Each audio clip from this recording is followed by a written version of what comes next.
ಬಂತು ಶ್ರೀಲಂಕಾ, ತೆಂಗಿನ ಮರ, ದೋಣಿ, ಸಮುದ್ರ, 38 ಡಿಗ್ರಿ ಸೆಲ್ಸಿಯಸ್. ಟೈಟ್ಲ್ ಕಾರ್ಡೇ ಹಿಂಗಿದೆ, ಇನ್ ಫಿಲ್ಮ್ ಹೆಂಗಿರ್ಬೋದು?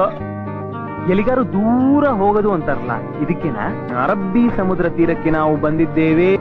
ಮುಂದು ಬಾಗಿಲುಗಳು, ಹಿಂದೂ ಬಾಗಿಲುಗಳು, ಮನೆಯಲ್ಲಿ ಓಡಾಡಲು ಬೇಕು ಆಟೋ ರಿಕ್ಷಾಗಳು, ಕೆಂಪು ಹೆಂಚುಗಳು, ಜಾಡಿಸಿ ಒದ್ದರೆ ತಿರುಗಿ ಒದೆಯೋ ಕಂಬಗಳು, ಕಣ್ಣು ಹಾಯಿಸಿದಲ್ಲೆಲ್ಲ ತೆಂಗಿನ ಮರಗಳು, ಬೇಸಿಗೆಗಾಲ ಬೆದಗಿ ಬಂದ ವಾತಾವರಣ, ದೂರದಲ್ಲಿ ಸಮುದ್ರ ಪಾಪ ಅಳ್ತಾ ಇದೆ, ಆಕಾಶದ ನೀಲಿ ಕೂಡ ಖಾಲಿ ಆಗುವ ಸಮಯ.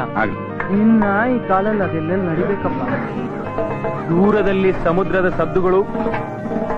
ಇಂತಹ ಒಂದು ಸುಂದರ ಪರಿಸರದಲ್ಲಿ ನಾವು ಸ್ನಾನ ಮಾಡಲು ಬಂದಿದ್ದೇವೆ. ದೀರ್ಘದಂಡ ನಮಸ್ಕಾರಗಳು. ಮತ್ತೆ ಭೇಟಿಯಾಗ್ತೀವಿ.